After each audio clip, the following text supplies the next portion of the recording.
wrapped up in the things you are here to fulfill. Whatever you choose for a career path, remember the struggles along the way are only meant to shape you for your purpose. Welcome to In Bloom. I am your host, Michaela Richmond, and this is a Pro Humanity podcast. Hello, welcome to today's episode of In Bloom. Today we have on Mitchell Earl. He is a COO of a company called Praxis. He has written a book. It's called Don't Do Stuff You Hate. He currently hosts a podcast called Self-Directed, and he was previously a marketing director, a chief of staff. He worked at a media startup a long time ago.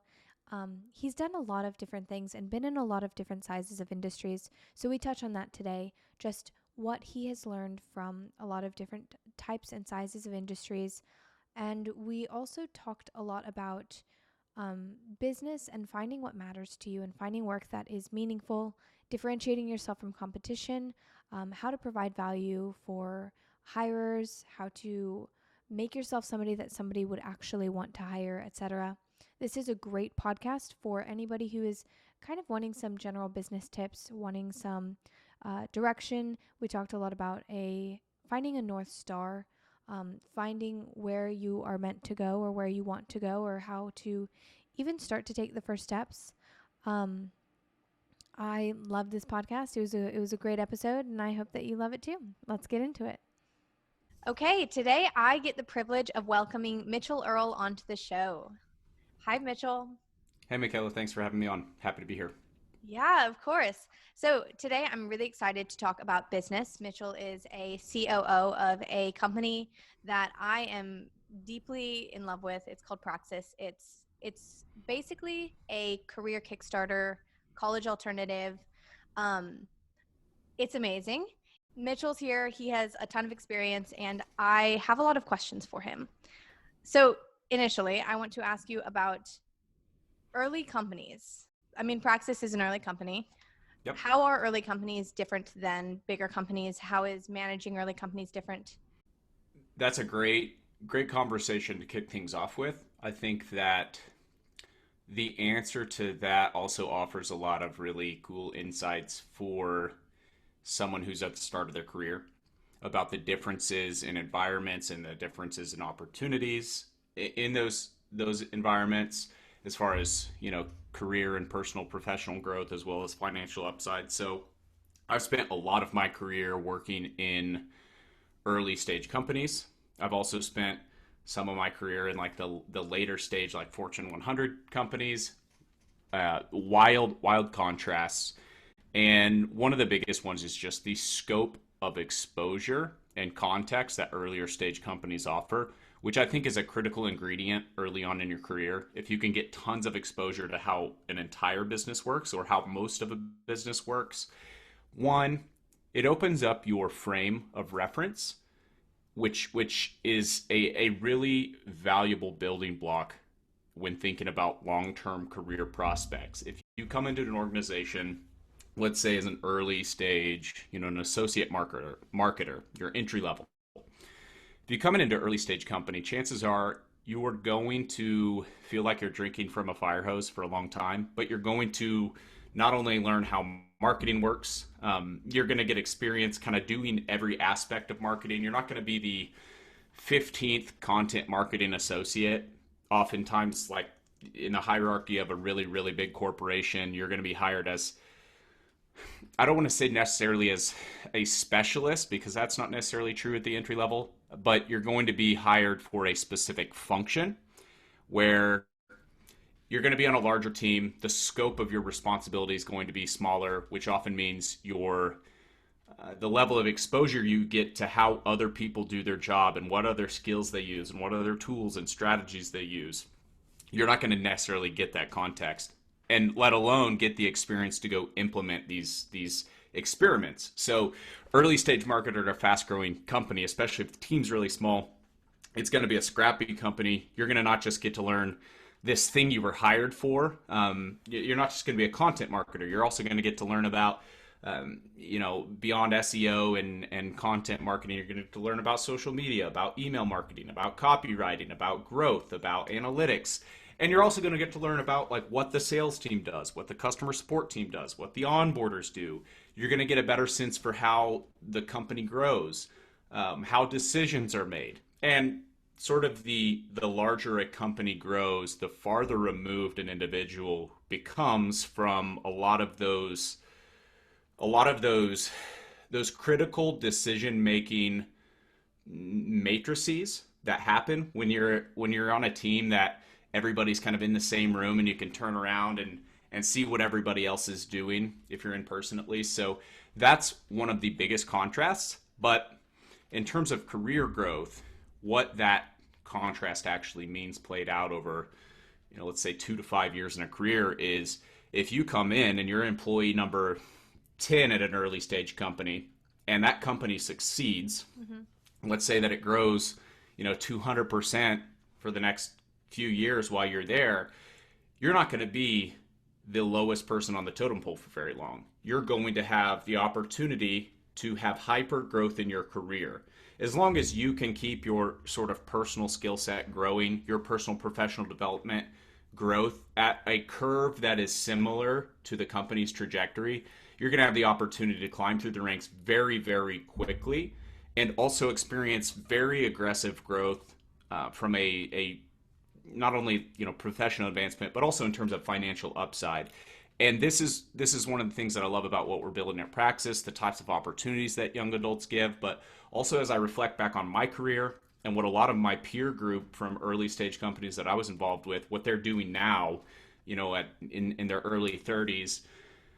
A lot of these people are now VPs, or they're running companies, or they own companies, or they're in a position that had they followed a tried and true sort of white collar path, they're like 10 times farther along. And that's really probably my favorite part about the early stage company is just the accelerated growth curve concentrated over a very short amount of time right at the start, because then when you apply compound interest over the entire duration of your career, you're so much farther ahead right at the start. That makes a lot of sense.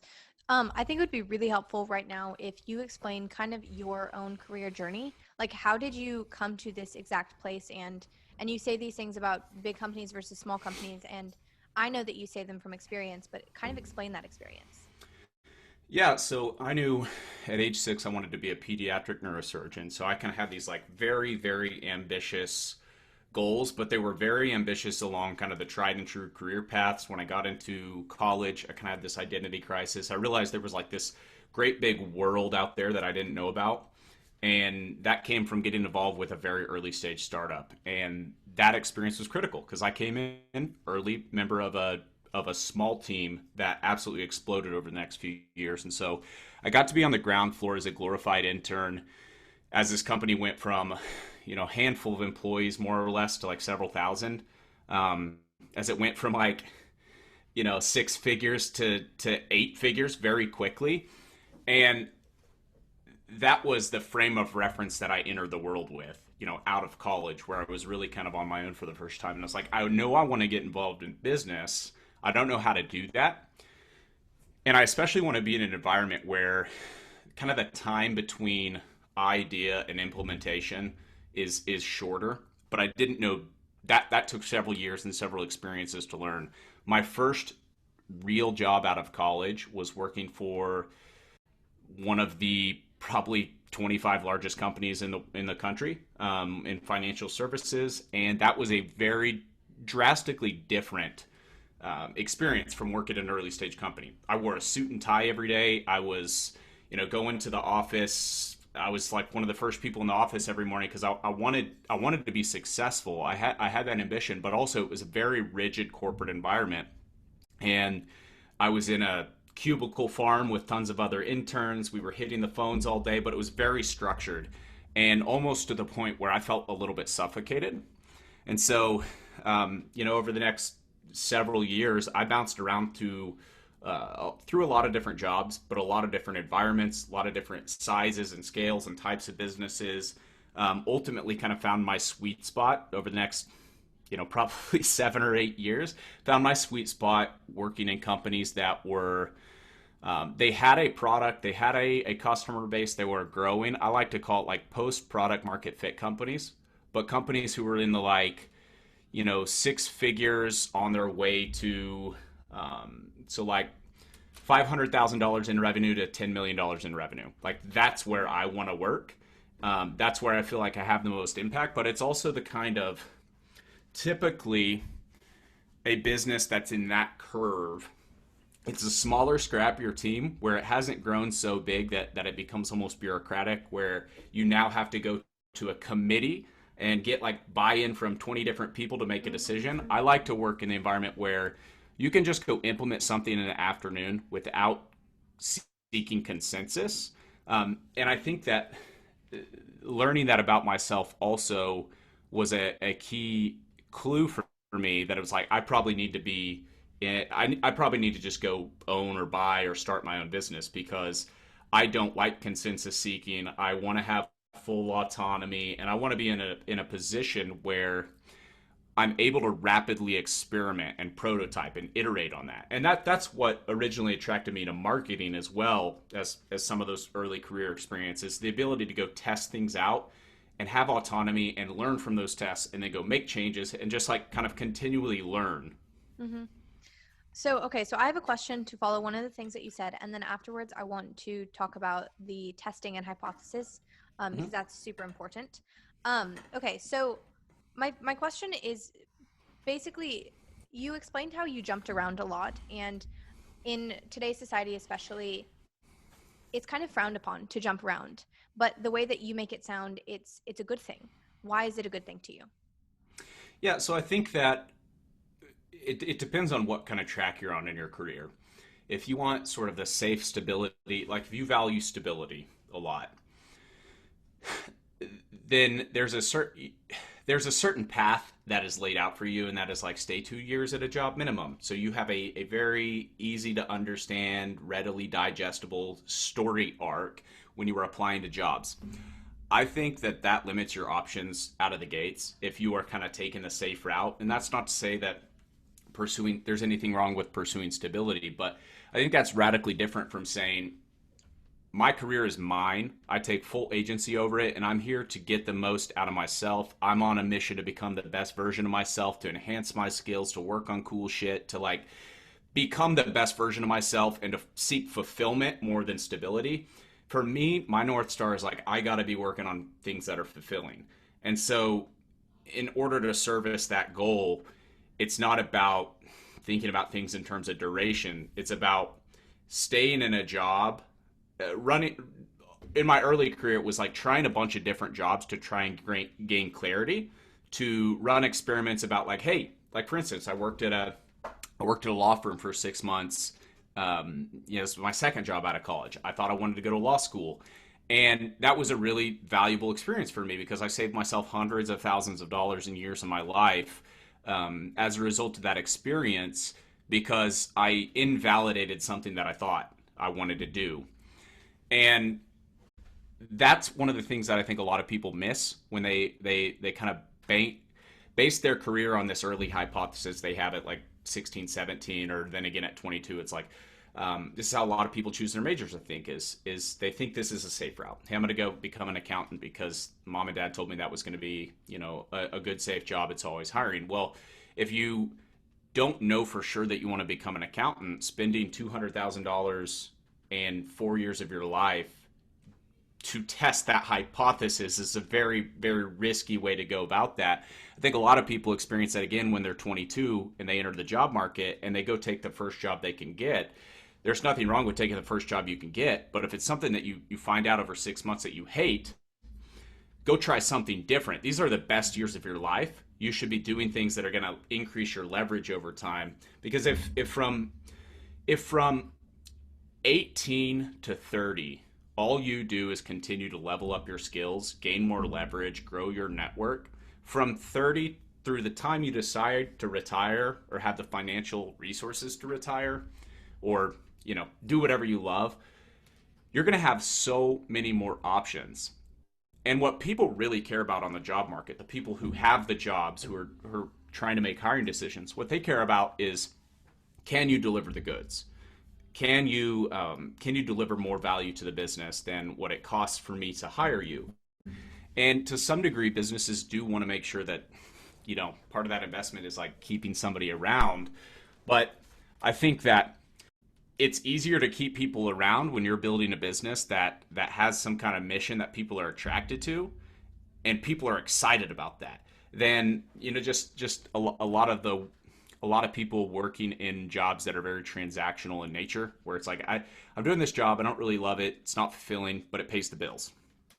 That's where I would say like the stability seekers tend to migrate toward, rather than people who are just after fulfillment. So I think it's really a matter of what's important to you in your career, trying to figure out those career priorities, and then predominantly, like even more important than that, is making sure that you are the one who's taking agency of the career story that you're telling other people. Even if you're in conversations with those recruiters that are like, hey, I noticed you jumped around for a long time. Like, you have to be able to tell that story, and it's always going to be better if you take control of that narrative before they even think to ask about it.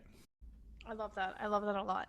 Okay, so how do you increase the value that you can give to a business, especially if you're starting out and you don't feel like you have a lot of value? Or I know a lot of people will come out of college and businesses are asking for experience, and they're like, well, I need experience, that's why I'm here. So how do you increase the experience and the value that you can give by leveraging what is already available? Yeah, I think one of the most important things you can offer as a young person is your ability to become reliable or to become dependable. Most people, most entrepreneurs, they're not dumb or naive. They know, like, entry-level people who don't have a ton of experience, like, they're not going to come in and know everything from day one. So there's kind of a low bar already. It's like sort of this butts in seats thing. Like, we know we need X number of people to do X number of tasks as a baseline. So there's not a huge expectation for you to come in and be 10x valuable. And that sort of creates this like margin of opportunity for you. If this is the baseline that's expected, and like you can figure out how to kind of go from here to here, like that's offering tremendous value to the business. So some tangible ways to do that. Number one is become somebody whose reputation is very, very strong, is like that person just gets stuff done and they always get it done on time and I never have to worry about it. That could literally be low value tasks even. Like, I remember one of my early career jobs is like the first 2 or 3 weeks I came into this accounting tech firm that we were working off. The first 2 or 3 weeks it was 1099 season, and I stuffed 1099s in envelopes for 3 weeks and like had to lick them and stamps, and like we ran out of envelopes, and there's special envelopes, and I'd like drive all over the county to try and find these envelopes. And again, like the whole time I was like, man, this kind of sucks. But at the same time, what I didn't realize is like nobody else wanted to do that job, but everybody wanted to make sure the job got done and that it got done right. And that's the way you can be most valuable. It's like, make sure the things that you do have responsibility for, they get done right, they get done on time or ahead of time. Because at the end of the day, one of the things that's really frustrating for business owners and entrepreneurs is this idea of like transaction costs. So it's like you have all these employees, there's work to be that you need to get done. And this is what makes hiring such a pain and such a costly sort of like risky thing, is you want to hire people that you have high confidence can do the job that you're hiring them to do, that you're allocating business resources to solve a problem. Well, if you have a bunch of employees that you're only like 50% sure they're going to do their job, or they're going to show up, or they're going to do their job well, like you've got a very risky business. By being able to increase your competence and reliability, like you've taken a lot of stress off the business owner, off of whoever your managers are, which again, that may not seem that important to the bottom line, but that means that person doesn't have to spend time stressing over you, which they could allocate their time to higher level tasks in the business. The other thing is, any way that you can expand the scope of your responsibility is going to level up your ability to offer more value over time. So if you can master your day-to-day responsibilities, but then be the person who's always volunteering to help other people out, especially if they're, in adjacent parts of the business. Hey, let me take some of this on. I already crushed my work. I did 40 hours of work in 20 hours, so I got 20 other hours to like volunteer to the business and be valuable. Doing simple things like that is going to allow you to expand your purview of how the business works. It's going to allow you to build a lot of social capital with your peers. Plus, it's going to allow you to build another skill set beyond just the like kind of tasks that you're doing. And if you do that long enough over a long enough period of time, and you get enough reps doing that, before you know it, you're going to develop like several additional skill sets in addition to the job you're hired for. And that's ultimately how you increase the value you can offer, is by increasing your competence, increasing your skill, your knowledge, and increasing the leverage you have. So basically it's just do what you can where you're at. Yeah, and do what you can where you're at, and anytime you find a way that you can do something better, do that, and continue to kind of like, you create this loop of like new opportunity, develop competence, and then optimize, and then continue. And definitely begin to leverage the internet, because the internet offers so much potential for increasing the ability for you to give value to a company, to a hirer, etc. How do you showcase value? Because doing good things is I guess easier sometimes than explaining to people how it correlates to their business, or how it correlates to something that you could offer to them. Yeah, so there's kind of two ways to think about this from for somebody who's earlier in their careers. One is you got to like, you've got to build a brand or build a reputation for yourself. And I think that you've got to do that locally, and you've also got to do that sort of globally, if you will. And so an example of locally is like, you're in a company already. You've got an awesome career opportunity.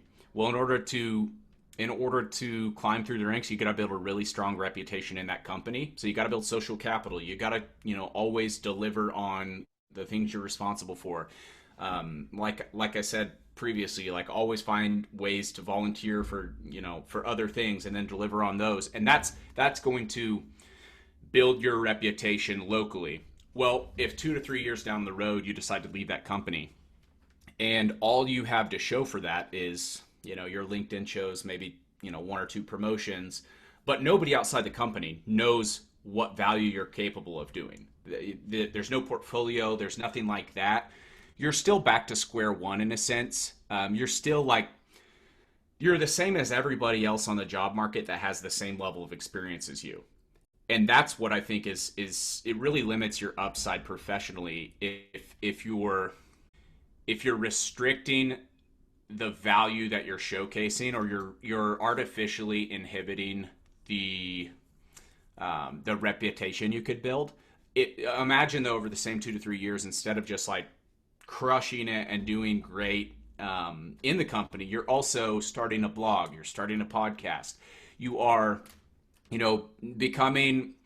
you publish 50 blog posts over that 2 to 3 year span about like 2 to 3 problems in the business that you solved, and you're documenting your personal and professional growth. Now you've got this awesome podcast that you've done over 2 to 3 years. You've got tons of really cool guests who are experts in the field or industry, or in the skill set that you're trying to master. Now when you go back on the job market 2 to 3 years from now, not only do you go bearing like this awesome testimonial from coworkers and a company and a good track record, but you're not the same as everybody else on the job market. You now have this awesome credibility you built because you have these other signals that you can point to on the job market that are so much more potent than just 2 to 3 promotions. I like that a lot. And you said earlier, take agency of your career. And I think that's exactly what I didn't really understand a long time ago, before I began Praxis, before I just started to really take what I wanted to do in life seriously. It's interesting because we go throughout life and we equate work with life. Like I'm going to work because that's what needs to be done to get to living. But like the way that you, and the way that I've seen a lot of startups and entrepreneurs approach approach work is just work is an enhancement to my life. It's something that I do because it aligns with what I want to do, and taking control of how people view you is just leveraging your own ability to, I don't know, do something. Like life is about doing something and creating value and um, getting somewhere cool. And if you don't take control of that, if you don't push people in kind of like the direction that you want to go, if you don't help yourself get where you want to go by creating that narrative and by setting the frameworks, like you can't expect everybody else to know exactly where to put you.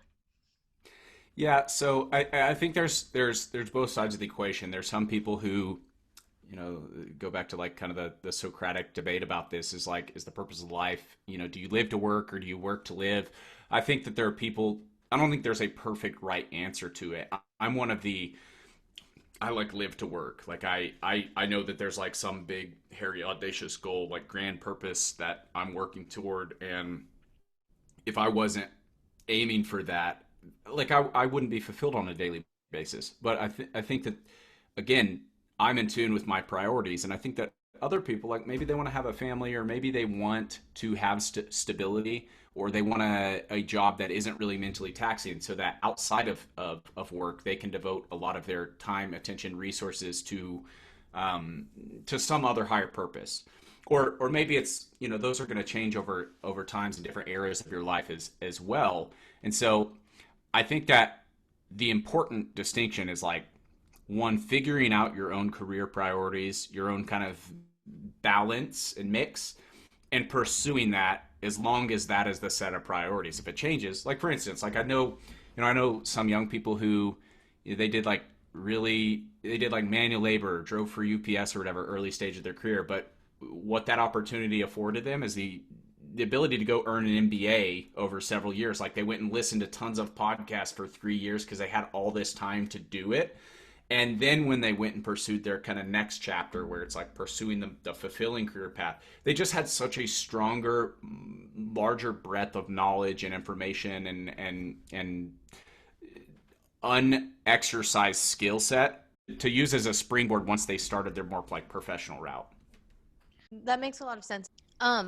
That's okay. This is one concept that I do want to kind of explore, just the concept of the philosophy behind work. And you mentioned a little bit of, okay, so do you live to work or do you work to live? And then you also said that different people fall into different camps, and I fully agree. But do you think that there is a better, or like, I don't know, I guess my question is more along the lines of, do you think it's actually fulfilling to work to live, depending on your value hierarchy? Like, do you think most people that work to live actually enjoy it? I really can't speak to other people's experience, but I can speak to mine early on, when I would say I was more in the work to live camp, when I was doing work that in and of itself was not fulfilling, and I was on that track. So early on in my sort of teens, early 20s, even before I'd entered the professional workforce, like one of my biggest goals was like, I want to make a lot of money. And it's like, what was really the goal there? It wasn't just to be wealthy or have money. It was to have opportunities. And I knew that there was this very tried and true path that didn't have a lot of variables, didn't have a lot of things to figure out. That is like, if I go become a surgeon, or I become a corporate finance attorney, yeah, like 20 years of my life is probably going to suck. Like I'm going to be, there's going to be a big cost to that in terms of time and school and money, to go access those types of career opportunities. But the likelihood that on the other side of that, I have what I'm after, which is wealth and therefore optionality. That was something that was a goal that was meaningful and worthwhile for me to aim at, until I found a different option, which was like, I can still achieve the thing I'm after, but do that in a way that like sort of everything adds momentum on my path towards my goal. And so I think that it's a matter of like identifying the one big thing you're after. And it doesn't always have to be, one perfect goal. I think that we always have sort of this, this spectrum of goals that have different valence for us. Like, maybe some people, their family is their biggest priority, but below that, they also want to have financial security. They want to be able to provide an opportunity fund for the kids. Like, we're all going to have all these different goals we're working towards, but those are the things that I think define the value of the means that we're employing to seek those goals. So for instance, like in my early 20s, when being wealthy as a means of having optionality so that I could go do these other things was the most important goal, I didn't care what I had to do that. Like, the pursuit of the goal was meaningful so long as I was making progress towards it, and it didn't matter what job I was doing, what the cost of those jobs were in terms of like the toll it took on me. It was the pursuit of that goal that offered meaning. I think where people do fall into a dangerous situation, though, is they don't actually have that sort of North Star that's guiding their decisions, and instead they're allowing inertia to sort of define the set of options that they've elected to go through their life with. And that's where I think that's a tough spot personally to be in, because it's hard to find meaning when you feel like you don't have agency, I think. Interesting. Okay, so you mentioned a North Star. What exists as a North Star? Like, what could be a North Star? I think that really the basis of that is just pick something. I know that when I was growing up, and I talk to a lot of young adults all the time, they struggle with picking a North Star. They feel like there's this, what I like to call the myth of the one perfect path. There is not a perfect path. I truly do not believe in that. I think that there are a lot of different option sets that would be great. A lot of times we don't know about what all those really cool, exciting options are because we haven't gotten out in the world and experienced very much, or our purview is limited to what we've learned in school, or what our parents, or sort of the sphere of influence we grow up in has exposed us to. And so sometimes it takes venturing out beyond that sphere to learn, hey, what are some other options I don't know about that could be really cool things? And I think it's that discovery process that allows us to gain a little bit better understanding of the things that might be worth aiming at. So I'll give you an example. When I was from 6 to 22 and I wanted to be a pediatric neurosurgeon, like that was my North Star. And even though there was some higher goal, that was the tangible representation of me achieving my goal. Mm-hmm. And I'm a failure in terms of reaching that goal. But what picking sort of the most audacious, most noble goal I could think of did as a byproduct is I built so much more positive momentum in my life than if I had just like decided that I wanted to work at McDonald's and that was, going to be my thing. When I shifted targets, I had a ton of positive momentum that I could then transfer toward this other North Star, which was, starting a business or owning a business or, doing work that was meaningful for me, building wealth, all these other goals that sort of, that were byproducts of me learning, gaining more information, and then adapting my strategy. And so I think that a good suggestion from my experience about how to pick a North Star is like, pick the thing that scares you the most. Pick the thing that seems the most challenging, or that's going to require you to become the best version of yourself based on what you know today. I love that. Jordan Peterson has a really great video on that, and I'll definitely link that below. So it sounds like what you're saying is that your North Star is basically just committing to yourself. Like, understanding yourself is primary, and then understanding where you need to go based on what you understand about yourself and based on the opportunities that you have in front of you. Because like you said, you're not always going to know all of the opportunities that exist, but the more that you follow things, the more that you push yourself to learn things, the more opportunities will present themselves, and then your North Star will become clearer. Yeah, it's that serendipity of life. I like to call it happy accidents. That's where I think, reflecting back on my career, there's a lot of anxiety of like, did I make the right choice? Should I have done this instead? But I think that the more you bet on yourself and the more you kind of double down on the things that excite you most, you're going to look back down the road and be like, wow, there were a lot of happy accidents that opened up opportunities I didn't know about. And when I look back on my career, like a pivotal one for me was choosing to go apprentice as CEO instead of starting law school. And I look back and I'm like, where would I be today had I gone that other route? Like I didn't create that opportunity. That opportunity sort of opened itself up for me as a result of me already kind of pursuing things that I was interested in. And now I look back and I was like, that was a very happy accident. It seems fortuitous now, but that's sort of what tends to happen when you're headed down your own path. Is that sometimes it feels like the universe is conspiring on your behalf.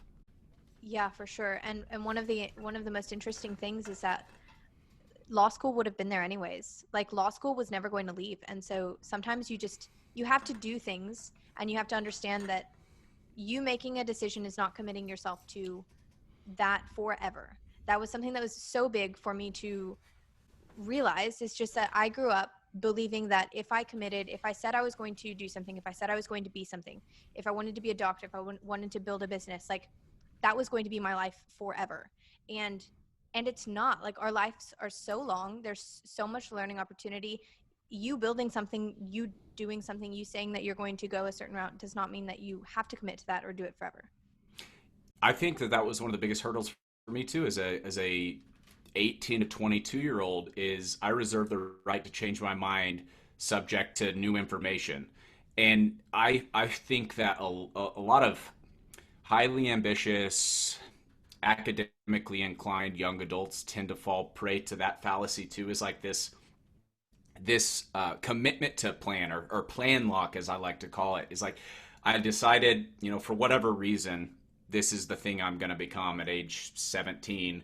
And now I feel committed to becoming that thing, to living out that version of myself that may not even be the version of myself that I am today, because 17-year-old me decided to do that. And I told everybody, that that's what I was going to be. And I feel like my reputation's at stake. It's like, you have the opportunity and the power and agency to go change your mind. When you have new information, like that's what you should do. You should change your mind when you get better, new, more useful, more accurate information.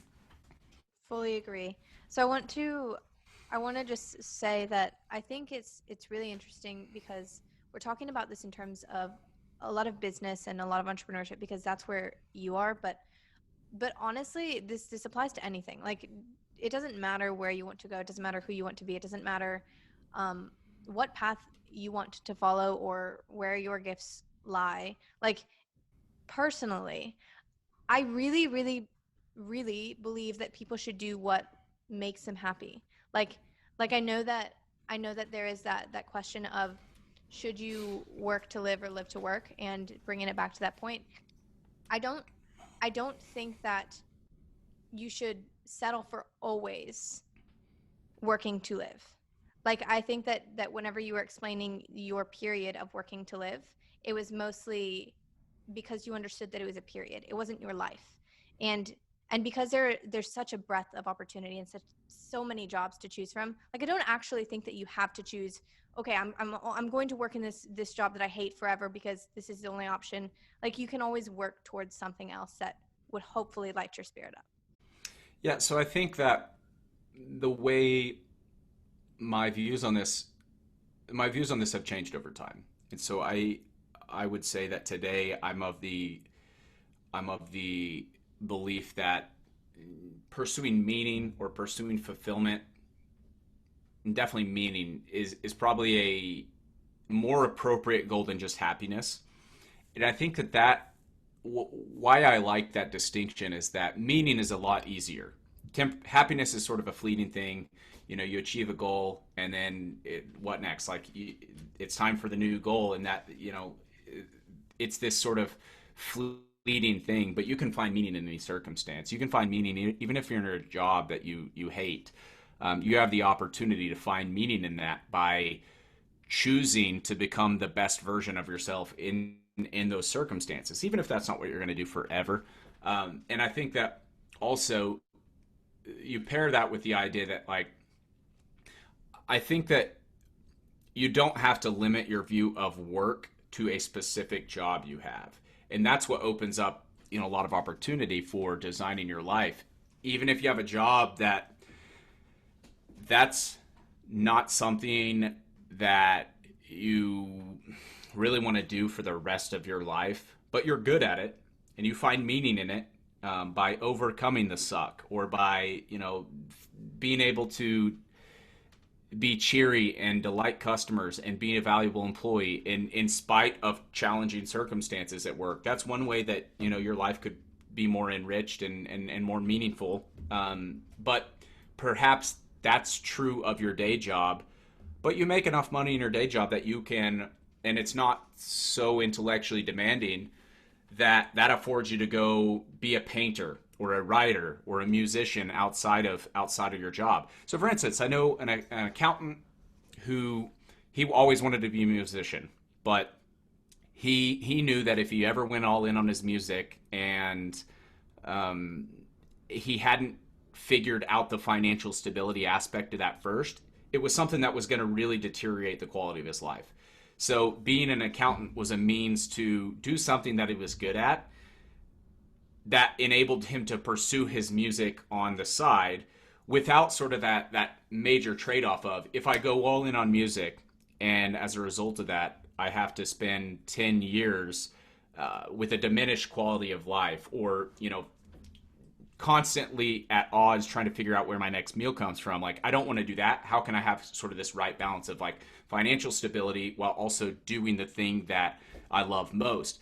And so again, this comes back to sort of some points we've covered here, is that I think it's a matter of like mapping out your own priorities and then designing your life as a way to not only help you progress towards that top priority or live out that top value, but also kind of like win as many games as possible across all the different games that you're playing in life. Like, you're playing the financial game, you're playing the career game, you're playing the I want to have fulfillment game, you're playing probably relationship games.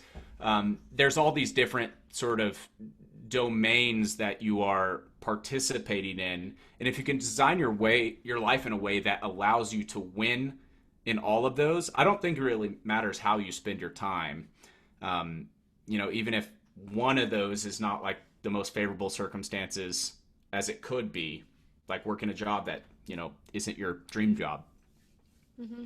I like that a lot better. I like the distinction between work and job. Like, there is a big distinction, and that clarifies a lot of what I had been saying, because I have a job right now that I enjoy, but it's not what I love. And I view my work as the things that I love. And so that's a great distinction. Thank you for making it. What are your understandings of meaning? What do you think meaning is? And you touched a little bit on it, but what is meaning to you? For me, meaning tends to be aiming to realize potential, or aiming at something noble, and the pursuit of that nobility, or that pursuit of living out that value. That is, I think that one of the challenges of meaning is it's not this static thing, it's not this destination. It tends to be this contrast of a point of some reference point and yourself. Like, here's me, here's this reference point, and it's my progress towards that reference point. And that reference point may be who I want to become, or who I hope I am 5 years from now, or who I hope other people perceive me as. And it's my progress towards that reference point. And it's the collection of activities and choices, decisions, and things that I do to live out this desired future state. That's what makes it meaningful. I think it's the overcoming of that conflict, because not having a goal, or not having a value set to live by, or not having some sort of thing you're working to become, and being in this sort of like perpetual nirvana state. Well, I definitely think that there's some value to that. This idea of like eliminating desire altogether and just being like finding contentment. For me, it's also this question of like, if I eliminate the challenge of life, would I be able to find meaning from it? Would I be satisfied? And I don't know. I think that that's maybe something that comes with maturity too, or like winning at subsequent levels of Maslow's hierarchy. Like, for the first like 20 years, 25, 30 years of people's life, a lot of times they're just trying to make sure they have a roof over their head and that their relationships are intact before they worry about things like career satisfaction, self-actualization. And so maybe as you move up those rungs, that changes. But for me, the source of meaning is sort of that desire to become a better version of yourself and actually making progress to that. It's overcoming the obstacles that force you to evolve over time. I totally agree. I think it's interesting because you bring up the point of Maslow's hierarchy, and one thing that will lead to our eventual discussion about finances is a lot of the time Maslow's hierarchy basically explains the different things that you need. But a lot of the time we spend money on things that we don't actually need, which keeps us in lower states of Maslow's hierarchy. It's like, because we're wasting our money on certain things, it's harder for us to invest or for us to put our money in places where we would actually care to put it, because we're either trying to make other people happy or we're trying to prove something or whatever. So like getting very clear on your values and what you value is very important. One thing that I want to touch before we jump into finance: how has business and your work helped you aspire toward that nobility and meaning that you were just talking about? That's a great question. One obvious thing. So I'll draw some distinctions, and I would say that the biggest distinctions in this, as far as business making me a better person or business equipping me to live out my values, is sort of this desire and decision to become an entrepreneur. Instead of just like working in entrepreneurial businesses, being an employee, I knew for me that I wanted to work on things that mattered. I wanted to be in a seat of autonomy. I know I work best where I have like creative license to kind of like try new things. And also I know I work best when I have like the right incentive structure, which is like, the better I do, the better I should do. And so entrepreneurship kind of gave me all those things. So going from employee to entrepreneur was a massive increase in the amount of skin in the game I had to have. So it was no longer like, I'm going to have a safe paycheck. It was like, if the business doesn't make money, I don't make money. The bills don't get paid. The lights don't stay on. I don't eat. And I think that massive increase of risk, or massive increase of responsibility for risk. So it wasn't just like I'm living a risky life. It was like deliberate, calculated risk that I am intentionally assuming going into business. That provided such a radical change in clarity in my life. It shifted my incentive structure. It shifted my priorities. It also shifted the timeline that I was thinking on. And as a result, a lot of other priorities sort of fell in step to that. So, I got married. I think that on that same timeline, I started thinking on a much longer timeline about relationships as well. And like, who do I want in my life? How do I want to spend my time? What influences do I want? And so, over the past, several years, it was like, I went from employee to entrepreneur. I went from a single bachelor that had traveled back and forth across the country for nearly a decade to a married young man who's working on a business. And then number three, it was like, I knew kind of at that same point, it was like, where do I want to be geographically? And so for nearly a decade plus, I'd been transient. And I knew like I could leave a city at any given point in time. And it was sort of like always having these escape hatches in life. I can leave this job if I don't like it. I haven't committed. I'm not in any committed relationship. So like I don't have a ton of the skin in the game in that dimension. And then like I have leases. So like I can escape that at any given point in time. I also moved across country back home where all my family lives, bought my first house. So that was something that was like, this is a increase in the skin in the game, geographically speaking as well. So now I know what I'm doing for my career. I am married. I've kind of secured my relationships, and I know where I'm living. Those are three really, really big things that distract people. And increasing the skin in the game across all those domains, it suddenly gave me this level of focus to kind of eliminate all these things that distract and lock in on like, here's what I have to do well across these domains. Here's how I can live my values. I know I want to succeed across these three domains. I know I want to be great at business. I know I want my business to succeed, and I want to help the people that my business touches. I know I want to be a great husband. I know I want to be a great, son, brother, member of my family who's actually like present instead of living 2,000 miles across the country. And it was that increase in the skin in the game that I think also made it very, very crystal clear what I need to do to succeed at those. And it also eliminated like, what could I do instead? Where could I work? It eliminated this sort of like grass is always greener complex that I think a lot of young people struggle with as they're finding their way. When you always have options, when you always sort of have these other things you could be doing, it's sometimes very difficult to focus, and then it's very difficult to make progress towards the goals you have if you're always thinking about something else you could be doing. So then practically, how do you stay aware of your optionality? How do you, keep that in the back of your mind, but also tether yourself to some sort of value system that makes you have more skin in the game, I guess? Yeah, so I think that one difference in the way I think about my career now is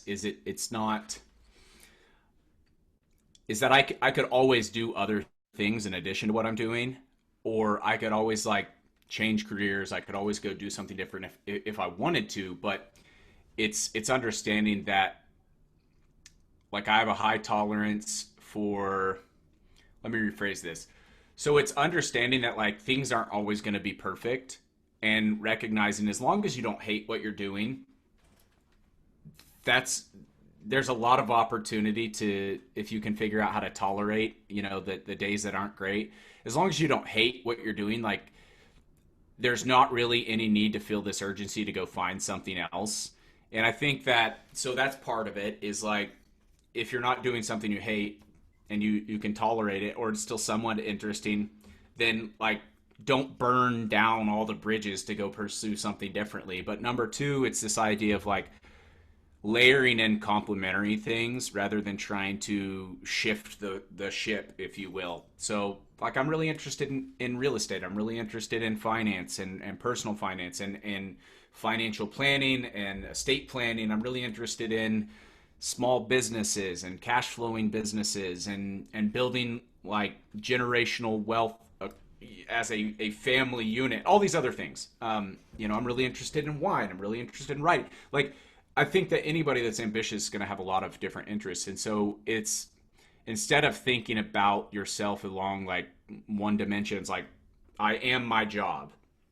Now I think of my life in terms of like, I have all this time and I spend it doing the things that I want to do when I want to do them. And so long as I'm like making sure I'm crushing the things that I know I need to do to continue playing the game.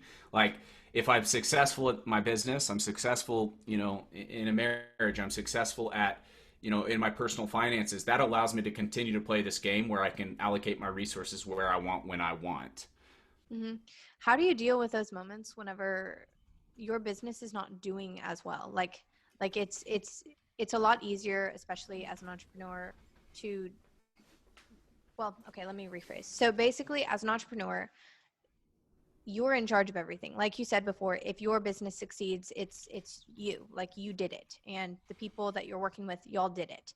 So congratulations. But if it doesn't succeed, that's also on you. So then there's this huge burden.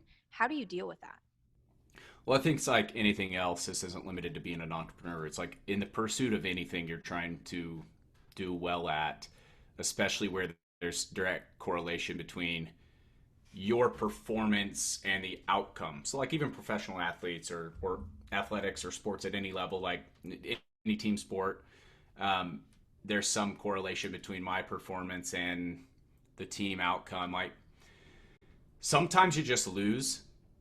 Like sometimes you play your best game and your team just comes up short. So there's that aspect of reality and growing up that I think that you just have to cope with. And I think that this is something that the earlier you learn that failure is part of the game, it's inevitable. It's not avoidable.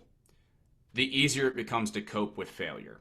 This is not to glorify failure. Like, don't just go actively pursuing failure, but like recognize that failure is a lesson that you've got to sometimes you have to extract that lesson. But the people who tend to be the most successful have a huge wake of like mistakes and failures in their wake, if you will, and that's because they continue to try, they continue to get reps on a like day-to-day basis. Though, like, you're always going to have highs and lows. Your business could always be doing better, even when it's doing great. Like, you're still going to have highs and lows, and I think that's the challenge of just going through life, is the inevitable swings and highs and lows of performance. I think so. There are good things you can do regardless of what domain you operate in, whether you're an employee, you're a business owner, you have these other things you're working towards. Like, surround yourself with good people who are supportive, who are going to hold you accountable to the highest version of yourself that you're trying to work towards, so that when you slip up, or you don't perform as great as you could, or you still work your ass off and try your hardest and the outcome just falls short because of things outside of your control, like, that support network is huge. I think also, like, any way you can grow roots across multiple domains, the healthier you'll be. So for instance, if your whole identity is tied up in this single business and it fails, that could be catastrophic. But if you have a successful relationship and successful family life, and you've been smart, financially too, or you have some other hobby that you've cultivated, like you're a great painter or a writer, and when this one domain fails, you have other things that still add meaning and enrich your life, that it's a much lower rock bottom than if you have everything, sort of all your eggs in one basket, if you will. That makes a lot of sense. So much sense. Okay, so along the same line of a lot of people trying, and you had said that a lot of success comes from a lot of attempts. Edison has a quote where he basically explains that he didn't succeed once, he failed 10,000 times, or he found 10,000 ways that it would not work. Not to make a light bulb, yeah. Yeah, and I think that's really interesting, because life, and this was absolutely incredible for me to realize, life is about testing and retesting and figuring out and making hypotheses, and most of the time that is a subconscious thing, but in your position in business, that's a conscious thing. Like, as a person in business, the goal is to test and test and test and figure out what works, and figure out how to make something the most accurate as possible, because you don't want to be wasting money, you don't want to be wasting time. How has your understanding of testing and making hypotheses and looking at data and analyzing things actually influenced your own life as well? Yeah, so it's a great question. I think the most easy to draw inferences of, or most tangible relationship between like business and life, is like, it's money, it's personal finance. I think that one of the things about that is it's more tangible, it's less abstract in terms of running a test and seeing an outcome. Communication relationships is probably a good one. Like, your ability to have pointed conversations with people as an employer, entrepreneur, and like in your relationships, you can test out what works and what fails pretty easily as well. But I think that money is easier because they're numbers, and you can kind of like see, you can actually quantify success, you can quantify ROI, or you can quantify like your percentage failure. In business, for instance, if you think about like growth, if you have these hypotheses about like, here's where we should be marketing, and if we spend X amount of dollars doing this level of marketing, and here's what this yields to the bottom line, you have a really good sort of experimental base to test whether something performed, how well it performed, or how poorly it failed. Personal finance, for instance, like, maybe you're thinking about this from a savings or investment standpoint. Like, you can test out different things. You can test out like 3 different asset classes, and then, see which one performed best. And if, all things all things being equal into the future, like you should probably focus on the thing that's performing best. And there's caveats like anything else, but I think that sort of experimental approach to life, it's a good way to hedge against just the fact of reality that none of us ever have complete information. And so in order to sort of make progress living out your values, what I have found to be a more effective way to go about this is to test what helps me get there faster, test what helps me get, make progress against, against all these things that don't work as well, and eliminate the things that don't work, and use the sort of that iterative process to help you continue to make your life more of what you want it to be and less of what you don't want it to be. Mm-hmm. So most of the time, or correct me if I'm wrong, but I think that they're called mental models, correct? Just like after you've tested a lot, what you come out of your tests saying this is true, it's a mental model, correct? Yeah. Okay. What are your mental models? Have you defined them? What are some things that you have come to believe as true and guiding points for your life? Yeah, so I'm gonna hat tip to Charlie Munger here, who's Warren Buffett's partner, probably one of the most brilliant people whose insights I've gained a lot of value from in terms of mental models. And so here's one that I didn't steal from Charlie. I think this is his big one, is the idea of inversion. But I think that I came to this conclusion independently before I'd even started reading Warren Buffett and Charlie's essays and a lot of Munger's stuff. And I think that this is also, Jordan Peterson talks about a similar concept, is this idea of working backwards from a goal or working backwards from a conclusion. This idea of inversion, flipping something on its head to kind of help you identify, one, how you should proceed, but also what ways you definitely should proceed. So for instance, I like to think about it in terms of a function, like a mathematical function. So f of x function. Function sort of has this definite relationship between inputs and outputs. And if you, in function thinking, there's sort of a set of inputs that absolutely do not qualify for the outputs that you want. And when I try to think about goals in that way, so it's like, if I know that I'm 20 and I know I want to be successful, I want to start my own business at 30, there's some definite things I should avoid, or things that are definitely going to eliminate altogether my ability to be successful, or definitely increase the likelihood that I fail. So for instance, you're 17, 20, you know that this is sort of what you want to accomplish over the next decade, try to stay out of jail. That seems like a simple, obvious one, but that's going to make your goal more difficult. And so it's not just stay out of jail. It's now there's this entire subset of behaviors that you should probably avoid, because that's going to greatly increase the risk that you go to jail, which greatly increases the likelihood that you fail. Similarly, be good with your money. If I'm terrible with my money and I get into a ton of bad debt, that's going to increase the likelihood that I fail toward my goal. And so the idea of inversion is, here's the thing I want to accomplish. Now let's work backwards from there to define a set of things I should avoid, and also to begin to define a framework for how to advance toward that goal. You're not always going to have a perfect, even though you have a goal in mind, you're not always going to have a perfect roadmap for how to get there. You're going to have a hunch about what works best, and you're going to have, if you do your job of inverting properly, you're going to have two things. One, I know what routes I shouldn't take. And two, I know a handful of routes that are very likely to help me get there.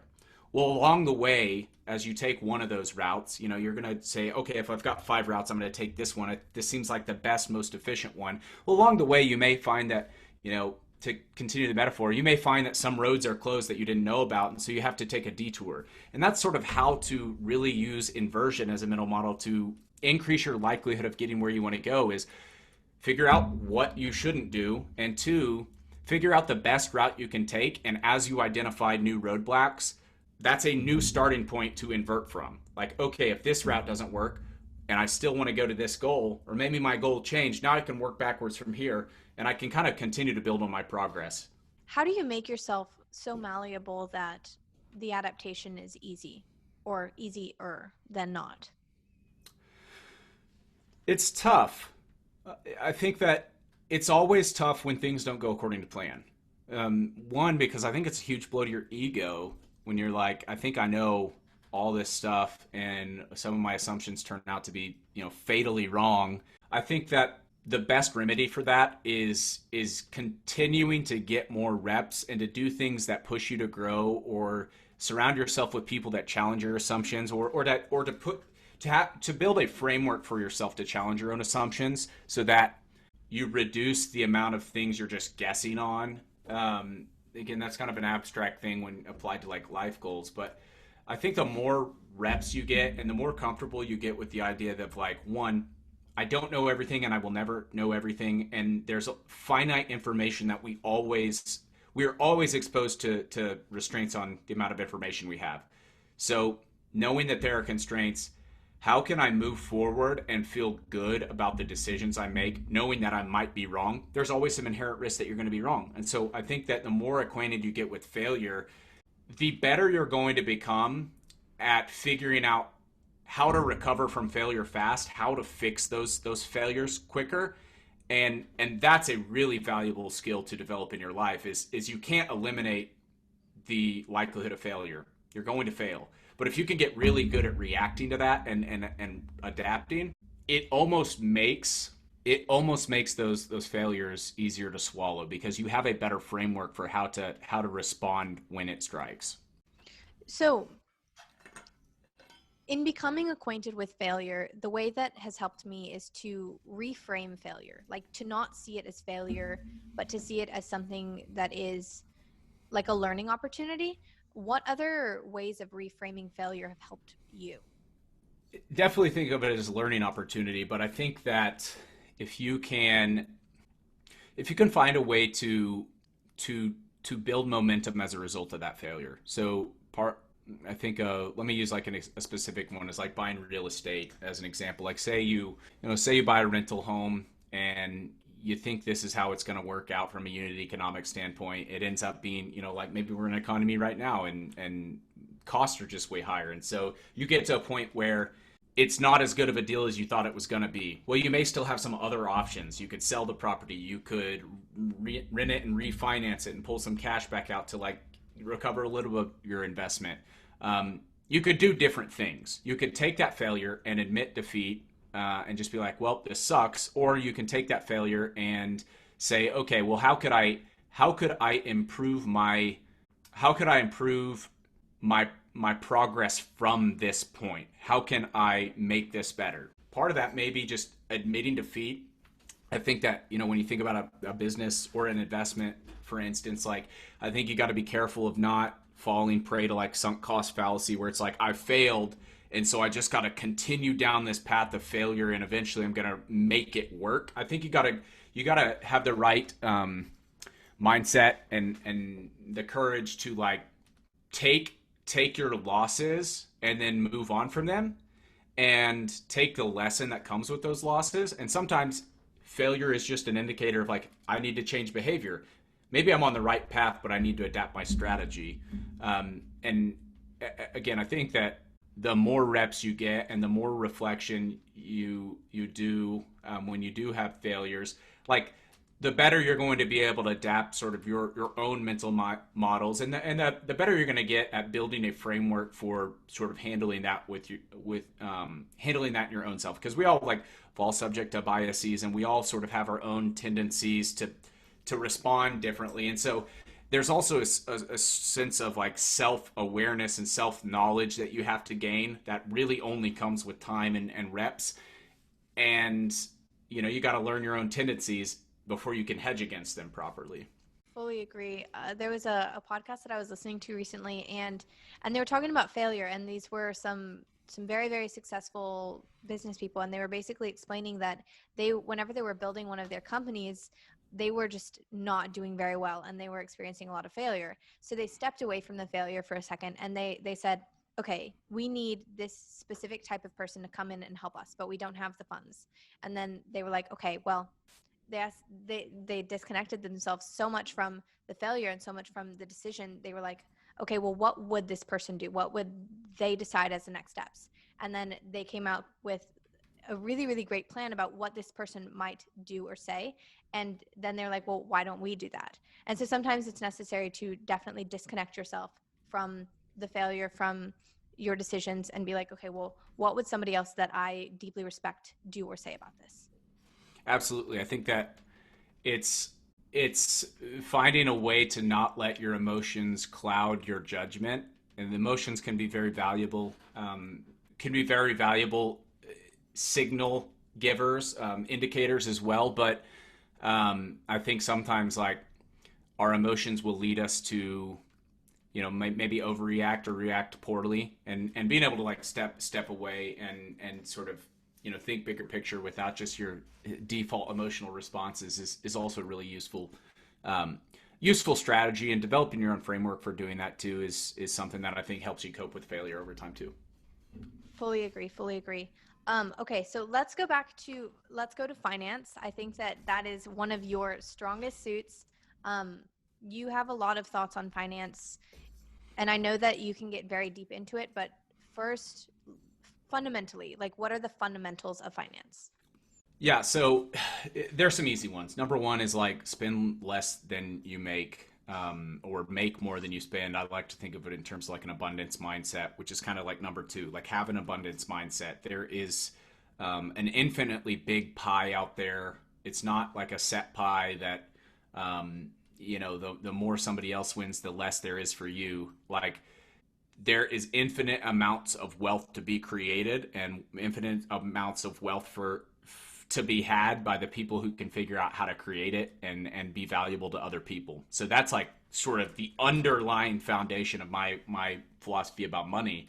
And then there are like very useful practical things that everybody should do. Like I mentioned, make more money than you spend.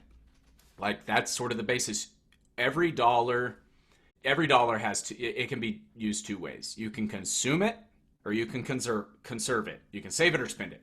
And if you're spending all of it, you have eliminated your ability to say yes to opportunities you don't even know about yet in the future. And that's one of the most dangerous things, most dangerous ways to proceed with money is to exhaust your opportunity fund for the future. So at least have some basis for savings. That's like the big rocks first. I think a good way to think about this is like a Robert Kiyosaki or a George Clason, the richest man in Babylon guy. So pay yourself first. Like construct your financial life in a way such that you pay yourself first. The money you're saving or investing or whatever tools you're using, divert your funds there before they hit your bank account and you're tempted to go spend them. Like protect yourself from yourself, pay yourself first, and set up some good habits so that you can continue to build, so that eventually you can put your money to work for you. And then I would say like the big principle that kind of ties all my money thoughts together is that like every dollar you spend, you are either paying interest on that or you are giving up the opportunity to earn interest on that. So like recognize that you pay interest on every dollar. It's either to somebody else or you're giving up the opportunity to earn interest on that. And that idea of opportunity cost plus the power of compound interest is like mind blowing. Because every time you're spending money, it's not about like, don't go buy the $5 latte, but it's like, at least be aware that spending $5 on a latte every day for the next 40 years of your life, like what that means at age 85. And recognize like is that a comfortable like wager I'm willing to make? My favorite topic whenever I first started learning about finance and economics was opportunity cost. Opportunity cost is like it's so embedded into our society that we don't even recognize it, and like it's funny because the more conscious you are of it, the more conscious you are of the fact that every single decision you make, you're saying no to some other decision. It's big. Like it makes you really value each little decision that you make. Yeah, for sure. And I think that young adults have this tendency if you're first encountering opportunity cost, and this is an important distinction to make. I think that sometimes there's this overwhelming pressure. So there's like FOMO, but there's this overwhelming like kind of concern about opportunity cost, is that if I say yes to this, then I'm saying no to all these other things I could do. And that's not true, because saying yes to this is saying no to each of those things individually. If, for instance, say you want to spend your time, stay in at night, you want to read a book rather than going out with friends, rather than going to a movie, rather than going out to a restaurant. You are saying no to all those other things, but you're not giving up all of them collectively. You could only do one other thing. You can't go out with your friends and go to the movie and go to the restaurant and do all these other things. And I think this is what happens when people think about money too, is well, I'm not going to do anything because I don't want to lose out on all these things. Well, it's like your money can do, there's a limited range of things you can say yes to. Don't stress over all the possibilities that you're missing out on. Just recognize that every time you make a decision, you're saying no to other decisions. For sure. And I guess the guiding factor with that would be getting very clear on what matters to you and what you value and why you value it. What do you spend money on and why?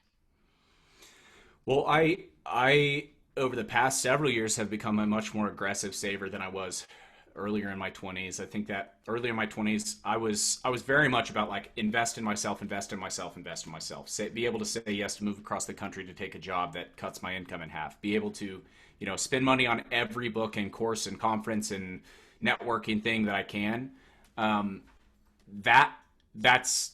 I still do that part, but it's not like spending money on as many stupid things.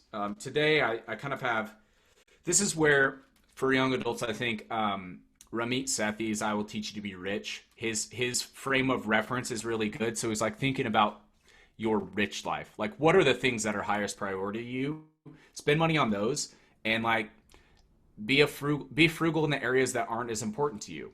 So for instance, like I spend on books, I spend on things that make me better. I make investments in asset classes that I'm interested in. So like real estate, I spend a lot of time in that. Most of my net worth and dollars are tied up in my primary business or in building a cash reserve to be in a good spot for that.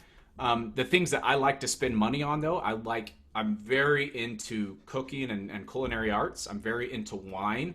And so those are probably my rich life categories in terms of like areas that I spend more than like my brass tacks personal finance, like hardcore budgeting self would suggest just from like a spreadsheet.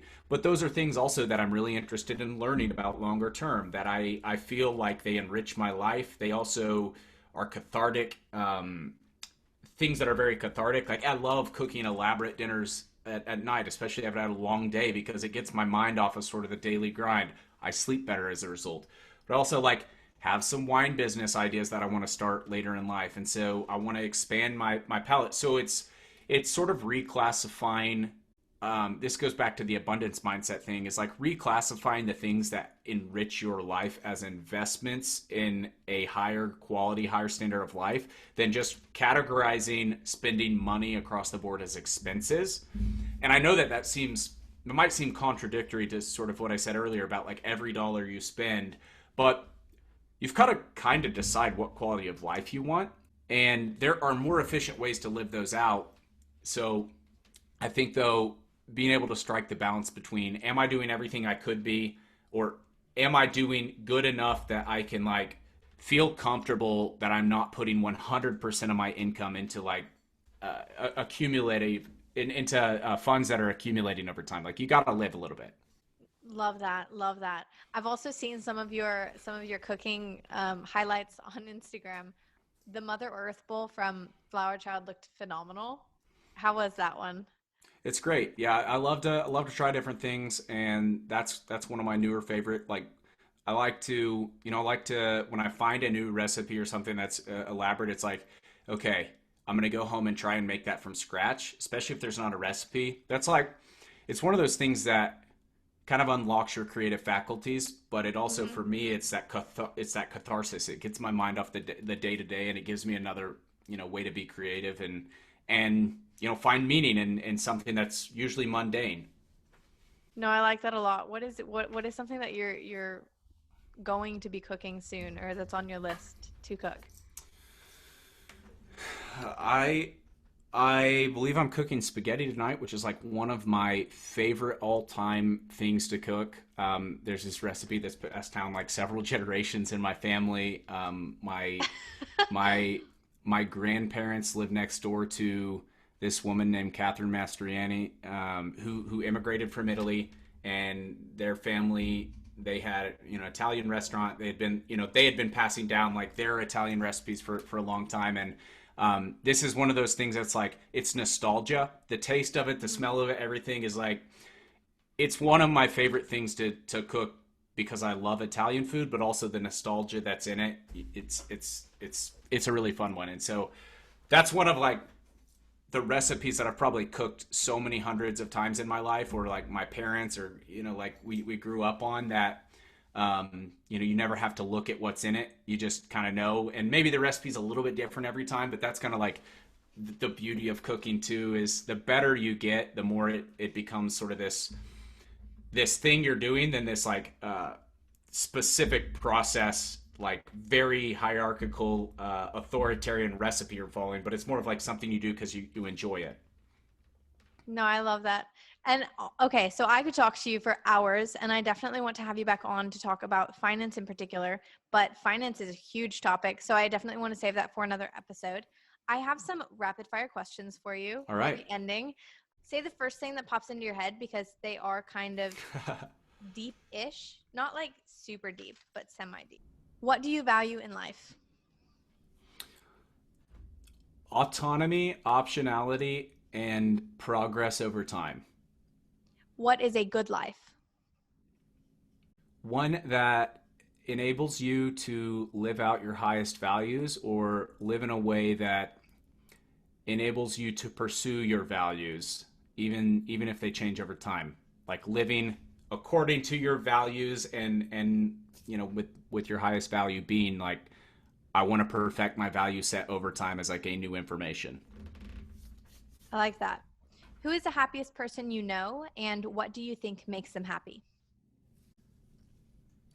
That's tough, and it's one of those that like I don't have a first impulse because I have like several people come to mind.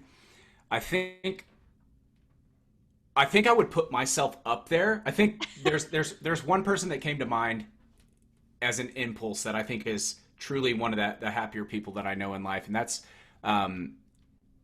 it's Isaac Morehouse, who I feel like is a guy that he truly doesn't have the shackles that a lot of us wear, of like caring about what other people think, or having this sort of framework for living that is based on other people's template for life. And I think that I've learned a lot from him over the past 6-7 years since I got to know him, and he's somebody who did a good job of articulating a lot of the things that I believed in life. And I think it's that point I made, though, is like not being shackled to other people's expectations for your life. That is sort of the essence of freedom, and that freedom is where sort of a lot of meaning and satisfaction and happiness flows from. That's amazing. Okay, next. If you had one piece of advice for the world and future generations, what would you say, and what would it be? Put your house in order before you try and fix anybody else. You need to worry about your own life, take massive responsibility for your life, the things in it, and do that before you worry about fixing the world. Love. Okay, and last, what lights your spirit up? I love learning, but not just learning. It's being able to expose myself to new ideas, and then actually being able to go apply it in the real world. And when that succeeds, when some new idea that I learn, I get to use it and it succeeds, that's truly one of the most fulfilling, rewarding moments in life. Even when it happens at a very small level, all the way to like really big scenarios where that's true. Like the idea of learning and applying and improving life and improving your ability to get the results out of life is truly one of the most satisfying things in life for me. I love that. I love that so much. Okay. Well, Mitchell, thank you so much for coming on. Do you have a book recommendation for anybody listening? Yeah, so one that I just recently finished up, or I'm about to finish up, and I'm probably going to reread this regularly over and over again for the next decade. It's called Seeking Wisdom, from Darwin to Munger, and it's literally just full of mental models. It's full of business, finance, life advice, models for evaluating your biases, models for facing failure, models for improving your life. Truly one of my, even though it's a recent read, like truly one of my favorite books that I've read in a very long time. Wow. Okay. So that will definitely be in the description. Thank you so much, Mitchell, for coming on. It was an absolute pleasure to talk to you. I have gotten so much wisdom from this conversation. Yeah, it was my pleasure. Thanks for having me on, and best of luck as you continue to grow the podcast. Thank you. I hope that you found this episode enriching. I would love to hear your thoughts. If you would like to write a rating or a review, that would be fantastic. You can also follow me at Inbloom Podcast. I'm looking forward to our next episode. Cheers.